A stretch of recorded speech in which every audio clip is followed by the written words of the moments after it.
Так, сейчас слово предоставляем народному депутату Марии Николаевне Костоборовой, генеральному директору медиахолдинг «Сетим». И она у нас тоже является автором этого проекта закона. Пожалуйста.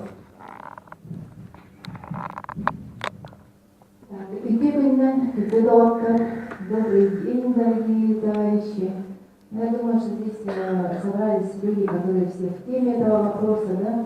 Очень подробно послушали, как мы разваливали наш колбас. Ну, как и наша народная газета «Крым». Колбас — это такой легендарный народный бренд, который почти вековой истории. Ну и, конечно, сегодня надо говорить, наверное, прежде всего о развитии. О том, как мы развалили, очень хорошо мы сейчас послушали. Но учитывая то, что здесь в зале сидят студенты торгово-экономического колледжа, конечно, их больше всего интересует день завтрашний, перспективы, которые открывает их родное уже, скажем, предприятие «Колбас», под крылом которого они получают профессию. Естественно, это вопросы трудоустройства, вопросы хороших заработков, вопросы профессионального роста, успешности. И мне кажется, в этом плане, учитывая всю такую историю богатую, сейчас настало время некой перезагрузки, и чтобы колбасу придать новое дыхание. Я очень надеюсь, что тот закон, который я сразу, конечно же, поддержал, когда мне Петр Григорьевич обратился, даже не раздумывая, мы, конечно, это поддержали. Ну и сомнений такого не было, потому что из тех вузов, откуда избраны наши депутаты, конечно, они прекрасно знают, как живет и работает сегодня потребительская корпорация, какие проблемы есть. Уж во всяком случае полгода всего прошло с выборов, и у всех на слуху свежих в памяти, с какими проблемами люди приходили к кандидатам, а ныне уже депутатам нашего собрания Илтуна. Во втором и третьем чтении, я тоже не сомневаюсь, закон будет принят, ребята, так что мы со своей стороны, конечно, очень постараемся, чтобы это как можно быстрее было претворилось в жизнь, это законодательство. Но сегодня я бы хотела остановиться именно на вопросах развития. Какие перспективы ждут наш колбас? Как он будет меняться?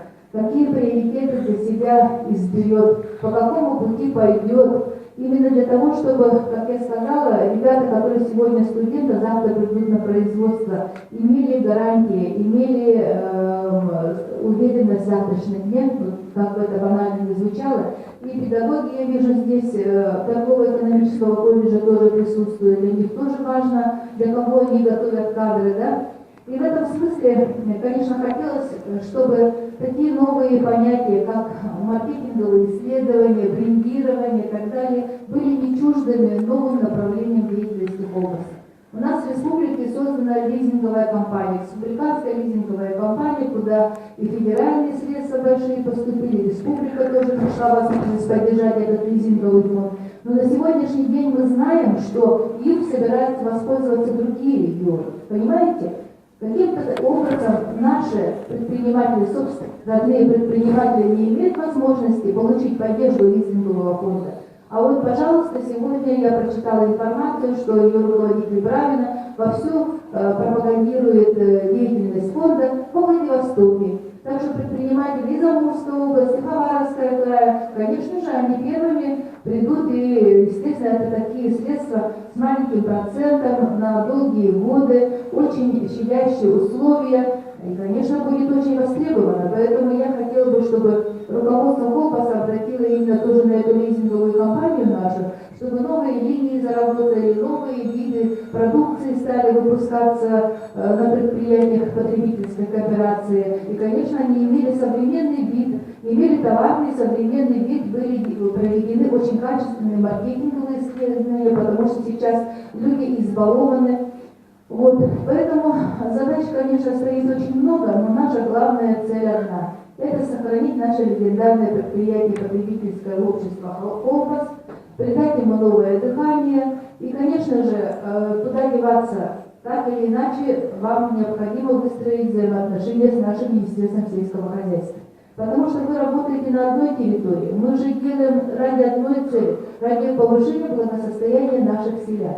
А тут, я считаю, все средства хороши. И те 10 миллиардов, которые мы сейчас предусматриваем в бюджете для сельского хозяйства, они в первую очередь должны дойти до простых селян. Мы должны сейчас очень крепко подумать о том, чтобы выработать механизмы, чтобы каждый селянин почувствовал поддержку этих средств. Не соглашусь, Владимир Михайлович, что вы там 45 рублей мало там заготовителям и так далее. Не надо будет, дадим 70 и 100 рублей, лишь бы это село жило, лишь бы люди занимались нашим исконным традиционной деятельностью. Потому что по сегодняшним средствам эти средства могут дойти до людей, но по каким-то причинам они не доходят. Вот в чем надо разбираться, а не сидеть и жалеть. Дадим, не дадим. Ну что нас сравнивать с Калужской областью, где там поддержка 7 рублей. Извините, Калужская область, какая там у них зима, какие у них поля, сенокосы, угодья и так далее, или как это республики Саха, как трудно содержать наше сельское хозяйство. Что мне вам объяснять? Поэтому вообще, в принципе, я хочу обратиться к своим коллегам, таких вопросов должно не стоять. Сколько надо, столько и надо дать селу. Лишь бы это село жило, лишь бы там молодежь оставалась, лишь бы там условия были, рабочие места, достойная зарплата, соцкультбыт развивался. Вот я в прошлом году, и даже Петр Львович, помните, нашим комитетом сельского хозяйства мы голосовали, чтобы локально для инструмента этот год объявить годом законодательного обеспечения устойчивого развития сельских территорий. Комитет проголосовал, а руководство парламента нас не поддержало. Этот год мы не объявили. Это не значит, что мы бы другие законы не рассматривали. Конечно, мы рассматриваем. Но на сегодняшний день, согласитесь, коллеги, у нас 70% повестки составляет приведение соответствия, там, внесение изменений и так далее и тому прочее. А самые важные вопросы, которые необходимо сегодня законодательно решать, почему-то у нас остаются за бортом. И поэтому этот закон, еще раз говорю, появился очень своевременно, но никогда не поздно начать доброе, хорошее дело. И, конечно же, хотелось бы, чтобы наше легендарное предприятие заработало по-новому и на качественно новом уровне. Спасибо.